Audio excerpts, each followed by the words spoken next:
Good morning students. નવા સરસ દાખલા સાથે હું હાજર થઈ ગયો છું. તો નવા દાખલાઓ સાથે હું આવી ગયો છું. પેન લઈ લઈએ બીજી. ચલો તો મિત્રો, સરસ રીતે આપણે દાખલા ગણવાના છીએ આજે. તો આપણો જે દાખલો છે, દાખલામાં તરંગ જેનો આવર્ત સમય આપેલો છે 2 × 10⁻10 સેકન્ડ છે. તેની તરંગ લંબાઈ ગણવાની છે, તેની આવૃત્તિ ગણવાની છે અને તરંગ સંખ્યા ગણવાની છે. તો 3 બાબતો આપણે ગણવાની છે. ગણી નાખીએ. તો સૌથી પહેલા તો આપણે ગણીશું આવૃત્તિ. આવૃત્તિ જોતી હોય જેને આપણે ન્યુ કહીએ છીએ, ન્યુ. આવૃત્તિનું સૂત્ર બહુ સિમ્પલ છે. 1 ભાગાકારમાં આવર્ત સમય. 1 ભાગાકારમાં આવર્ત સમય છે જેને આપણે આવૃત્તિ કહીએ છીએ. તો આવર્ત સમય તો રકમમાં આપેલો જ છે. 1 ભાગાકારમાં 2 × 10⁻10 સાદું રૂપ આપો એટલે જવાબ આવશે 5 × 10⁻9 સેકન્ડ ઇનવર્સ. પછી આપણે બીજી બાબત મેળવવાની છે. બીજી બાબત છે તરંગ લંબાઈ. તો આપણે આવૃત્તિનું સૂત્ર જાણીએ છીએ. આવૃત્તિ જે ખરી એનું સૂત્ર આપણે જાણીએ છીએ. ન્યુ બરાબર c/λ સૂત્ર છે. આમાંથી લેમ્ડાના સૂત્રનો કરતા બનાવી દો. તો લેમ્ડા બરાબર c/ν થશે. c એટલે પ્રકાશનો વેગ થાય. પ્રકાશનો વેગ આપણે મોઢે જ રાખવાનો હોય છે. 3 × 10⁸ મીટર પ્રતિ સેકન્ડ. આવૃત્તિની કિંમત આપણી પાસે છે જ. આવૃત્તિ કિંમત છે 5 × 10⁹. અરે આવૃત્તિની કિંમત આપણે અહીંયા લખી દઈશું.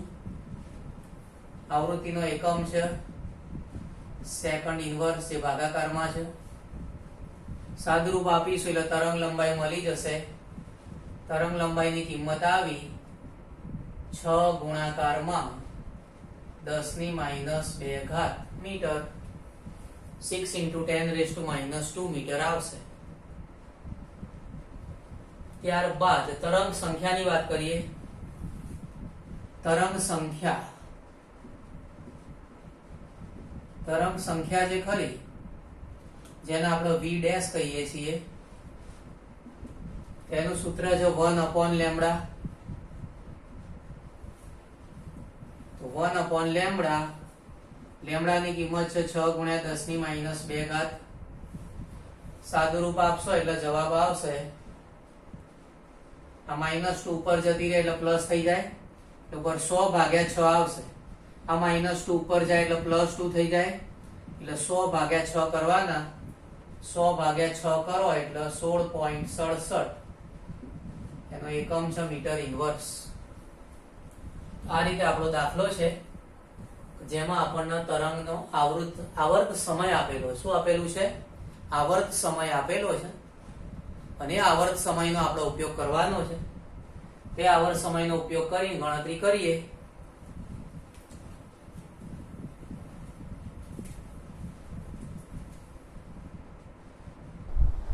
ચલો સરસ ગણતરી કરીએ.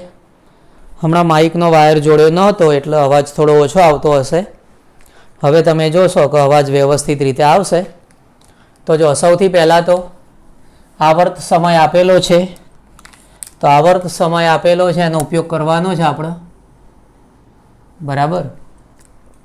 તો આવૃત્તિ બરાબર ન્યુ કહેવાય. ન્યુનું સૂત્ર છે 1 / આવર્ત સમય.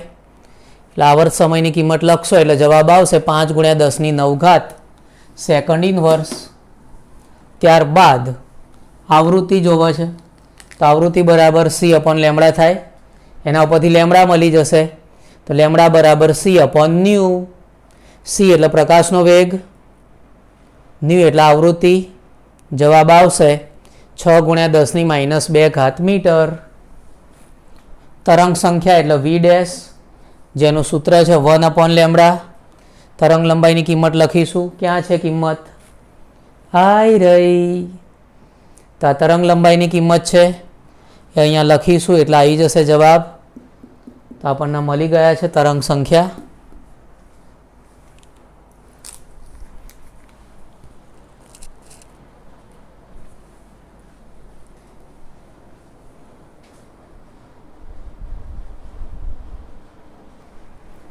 સ્વાધ્યાયનો દાખલા નંબર 2.8. સ્વાધ્યાયનો દાખલા નંબર 2.8 ગણીશું. દાખલામાં એક પ્રકાશ જેની તરંગ લંબાઈ 4000 pm છે, 4000 pm તરંગ લંબાઈ આપેલી છે, તે 1 જૂલ ઉર્જા પૂરી પાડે છે. ઉર્જા કેટલી પૂરી પાડે છે? 1 જૂલ ઉર્જા પૂરી પાડે છે. આ પ્રકાશના ફોટોનની સંખ્યા ગણો. તો પ્રકાશના જે ફોટોન છે એની સંખ્યા આપણે ગણવાની છે. તો જો સૌથી પહેલાં તો તરંગ લંબાઈ આપેલી છે. તો સૌથી પહેલાં લેમડા આપેલું છે. તરંગ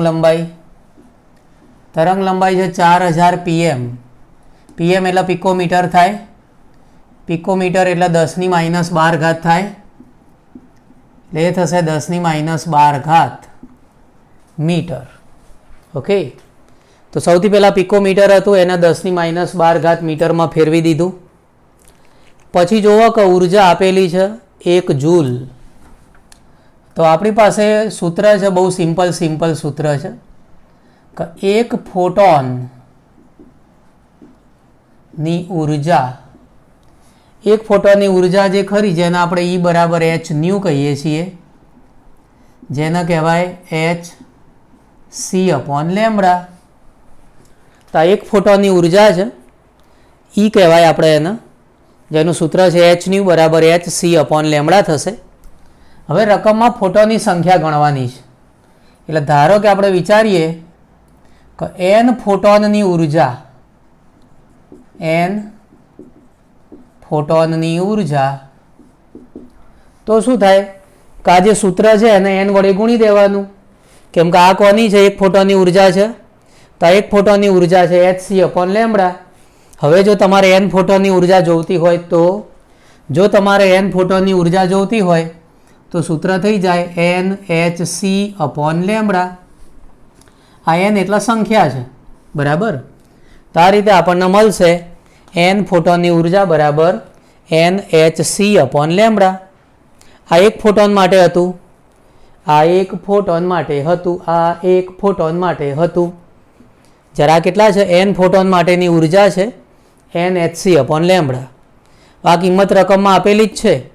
n ફોટોનની ઉર્જા તમે જો 1 જૂલ ઉર્જા આપેલી છે. એટલે અહીંયા ઉર્જા તો આપેલી જ છે. એટલે અહીંયા જે કિંમત છે 1 જૂલ, કેપિટલ N આપણે શોધવાનો hc upon lambda. Capital N સૂત્રનો કરતા બનાવી દઈએ તો n બરાબર 1 જૂલ ગુણાકારમાં લેમડા છે,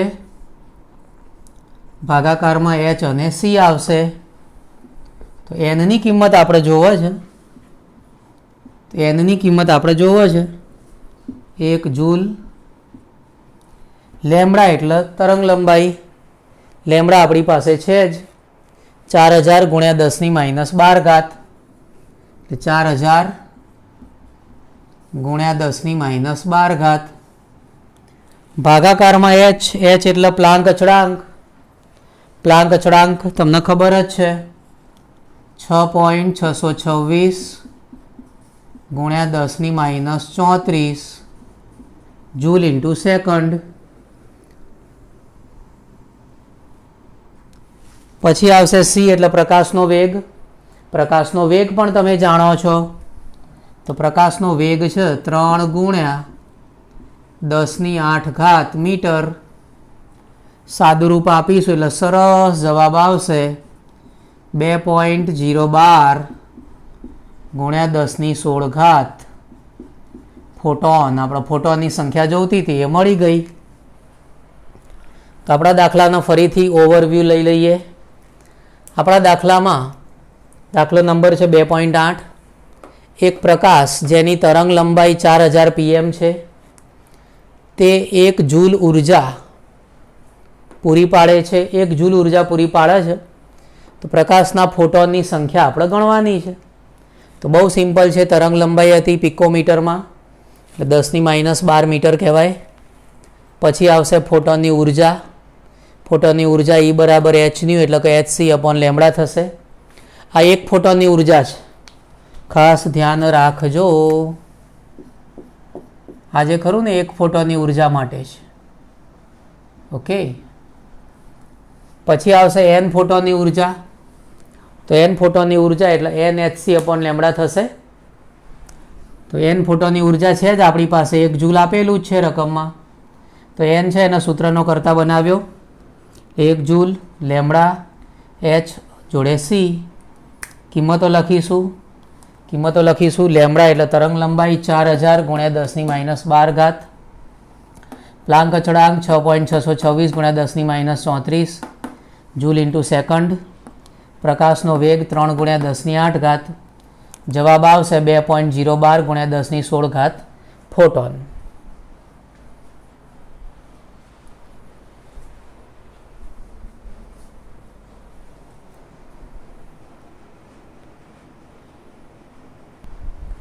એક આઈએમપી દાખલો આવ્યો છે આપણી પાસે, સરસ આઈએમપી દાખલો આવ્યો છે.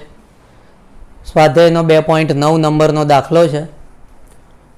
સ્વાધ્યાયનો 2.9 નંબરનો દાખલો, 4 × 10⁻7 મીટર તરંગ લંબાઈ ધરાવતો ફોટોન એક ધાતુની સપાટીને અથડાય છે.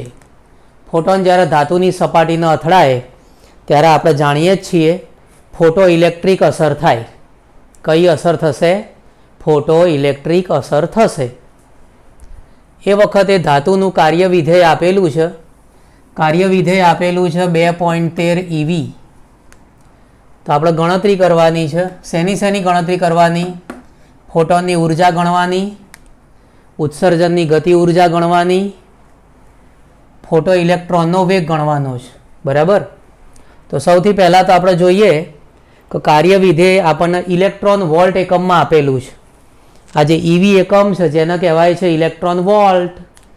તો આ ઇલેક્ટ્રોન વોલ્ટ એના આપણે ફેરવવાના છીએ જૂલ એકમમાં. તો ઇલેક્ટ્રોન વોલ્ટ છે એને જૂલ એકમમાં ફેરવી દઈએ પહેલાં તો રકમમાં આપણી પાસે માહિતી આપેલી જ છે. રકમમાં શું માહિતી આપેલી છે? તો 1 ઇલેક્ટ્રોન વોલ્ટ બરાબર 60 20 × 10⁻19 જૂલ. તો અહીંયા પદ લખી શકાય કે 1 ઇલેક્ટ્રોન વોલ્ટ બરાબર 1.6020 × 10⁻19 જૂલ. માટે આપણી પાસે કેટલા ઇલેક્ટ્રોન વોલ્ટ આપ્યા છે? આપણી પાસે આપ્યા છે 2.13 ઇલેક્ટ્રોન વોલ્ટ. તો અહીંયા પદ મૂકીશું કે 2.13 ઇલેક્ટ્રોન વોલ્ટે કેટલા જૂલ થશે? તો બંનેનો ગુણાકાર કરી દઈશું. બંનેનો ગુણાકાર થાય 2.13 1.6020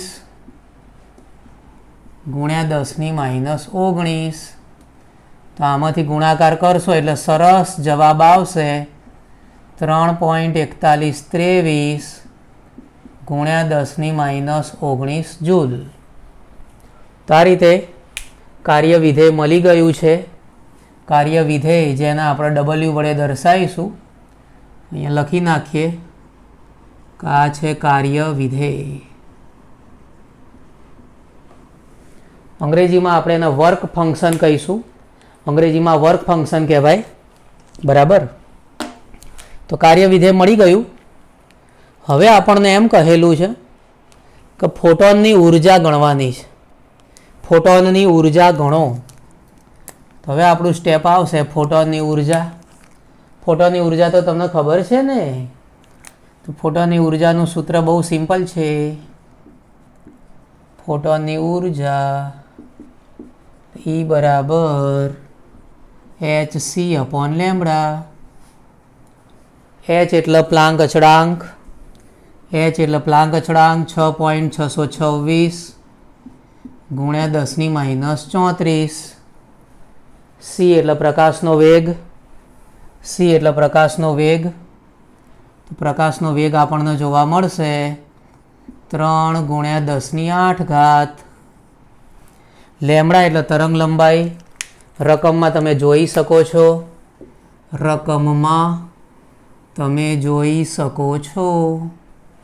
તરંગ લંબાઈ છે જ આપણી પાસે. તો તરંગ લંબાઈ છે 4 ગુણ્યા 10⁻7. તો આ બધાનું સરસ રીતે સાદુરૂપ આપીશું. તો સરસ સાદુરૂપ આપો ને એટલે સરસ જવાબ આવે. તો સરસ જવાબ જે ખરો એ સરસ જવાબ આવશે 4.9695 ગુણ્યા 10⁻19 જૂલ. 4.9695 ગુણ્યા 10⁻19 જૂલ.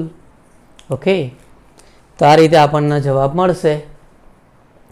હવે આપણે જોઈએ કે ઉત્સર્જનની ગતિ ઉર્જા આપણે ગણવાની છે. ઉત્સર્જનની ગતિ ઉર્જા આપણે મેળવવી છે, તો આપણે મેળવી દઈએ. ઉત્સર્જનની ગતિ ઉર્જા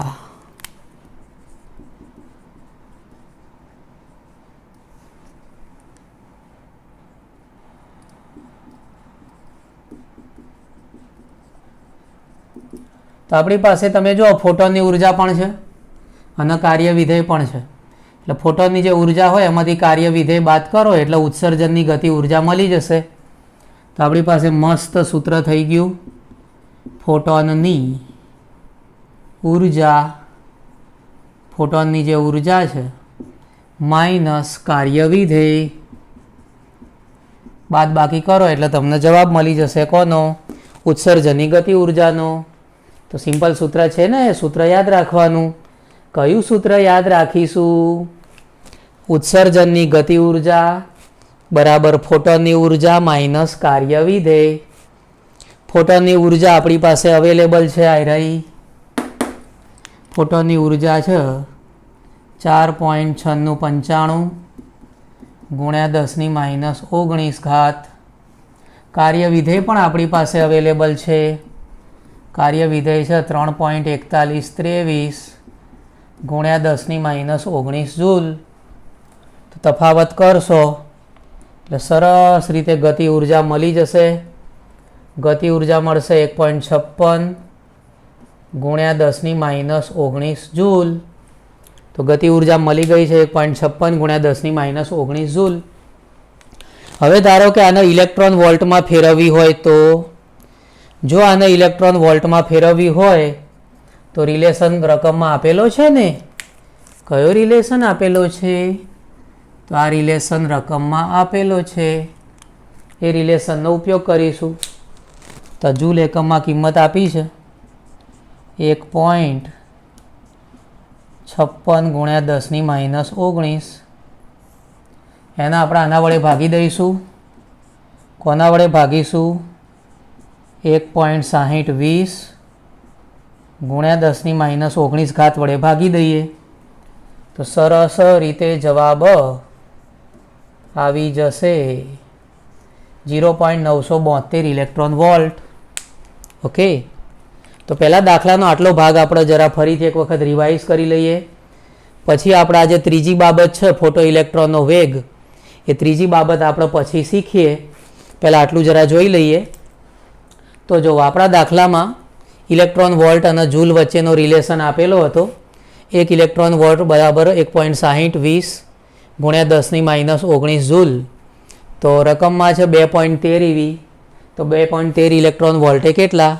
તો આ બંનેનો ગુણાકાર કર્યો. ગુણાકાર કરશો એટલે કાર્ય વિધેય મળી ગયું. કાર્ય વિધેય તો સરસ રીતે આપણી પાસે કાર્ય વિધેય આવી ગયું છે. બરાબર. તો કાર્ય વિધેય W બરાબર 3.4123 ગુણ્યા 10⁻19 જૂલ.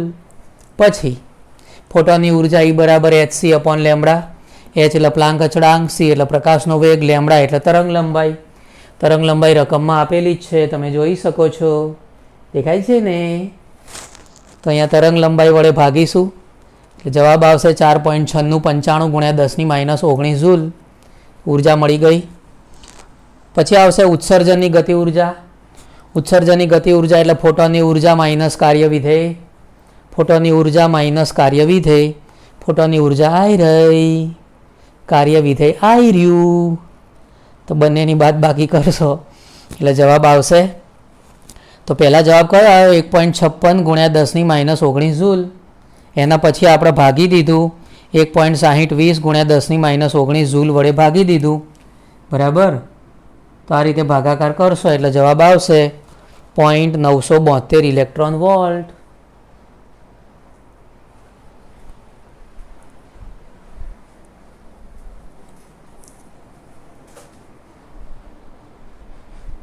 દાખલાનો ત્રીજો ભાગ ગણીએ. દાખલાનો જે ત્રીજો ભાગ આપણે ગણવાનો છે એ આપણે ગણીએ. તો તમે જોઈ શકો છો ફોટો ઇલેક્ટ્રોનનો વેગ આપણે ગણવાનો છે. ત્રીજી બાબત કઈ ગણવાની છે? ફોટો ઇલેક્ટ્રોનનો વેગ આપણે ગણવાનો છે. તો હમણાં તમે જોઈ શકો છો કે આ ગતિ ઉર્જા ને બધી જે કિંમતો છે એ કિંમતો આપણી પાસે અવેલેબલ છે. ગતિ ઉર્જાની ગતિ ઉર્જા હમણાં જ આપણે ગણેલી છે 1.56 ગુણ્યા 10⁻19 જૂલ. ઓકે. તો હવે આપણે એ સૂત્રનો ઉપયોગ કરીશું. તો તમે જાણો જ છો કે ગતિજ ઉર્જા બરાબર 1/2 mv². ઓકે. v² જે ખરો એના સૂત્રનો કરતા બનાવો તો 2 ગુણ્યા ગતિજ ઉર્જા ભાગાકારમાં m. તો હવે v² બરાબર 2 ગુણ્યા ગતિજ ઉર્જા આપણી પાસે છે જ 1.56 ગુણ્યા 10⁻19 ભાગાકારમાં આવશે m એટલે ઇલેક્ટ્રોનનું દ્રવ્યમાન. m એટલે શું થાય? ઇલેક્ટ્રોનનું દ્રવ્યમાન થાય. m એટલે ઇલેક્ટ્રોનનું દ્રવ્યમાન 9.11 ગુણ્યા 10⁻31 કિલોગ્રામ. તો ઇલેક્ટ્રોનનું દ્રવ્યમાન છે 9.11 ગુણ્યા 10⁻31 કિલોગ્રામ. તો અહીંયા લખીશું ઇલેક્ટ્રોનનું દ્રવ્યમાન 9.11 ગુણ્યા 10⁻31. તો હવે આ જે v² છે એની જગ્યાએ v લખીશું. તો v બરાબર વર્ગમૂળમાં આ કિંમત આવી જશે. કેમ કે આ સ્ક્વેર દૂર કરો એટલે સામે વર્ગમૂળ થાય. અહીંયાથી સ્ક્વેર દૂર કરો એટલે સામે શું થાય? વર્ગમૂળ થઈ જશે. એટલે 2 ગુણ્યા 1.56 10⁻19 9.11 ગુણ્યા 10⁻31. તો વેગ આપણને મળવાનો છે હમણાં જ. તો આપણે અહીંયા લખીશું કે શું મળી રહ્યું છે? ફોટો ઇલેક્ટ્રોનનો વેગ. તો આનું બધું સાદુરૂપ આપો એટલે સરસ જવાબ આવે. સાદુરૂપ આપો એટલે જવાબ સરસ જ આવે.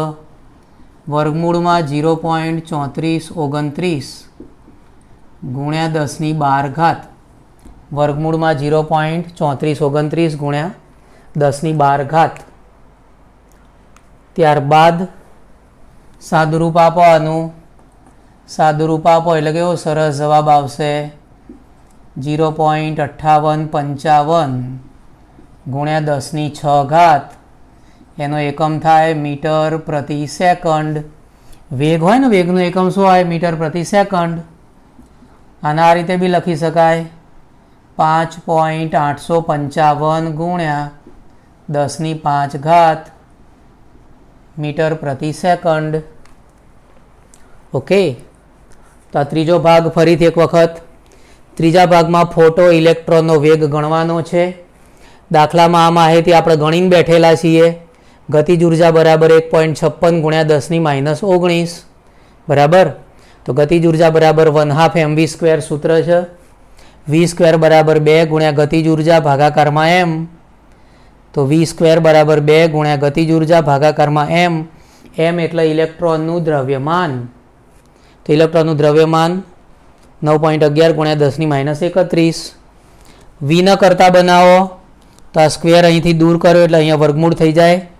વર્ગમૂળ કર્યા પછી જવાબ આવશે આ રીતે 0.3429 ગુણ્યા 10⁻12 વર્ગમૂળમાં છે. વર્ગમૂળ દૂર કરીશું એટલે 0.5855 ગુણ્યા 10⁶ મીટર પ્રતિ સેકન્ડ. અને એના ફેરવીશું વૈજ્ઞાનિક અંક પદ્ધતિમાં એટલે 5.855 ગુણ્યા 10⁵ મીટર પ્રતિ સેકન્ડ આવશે.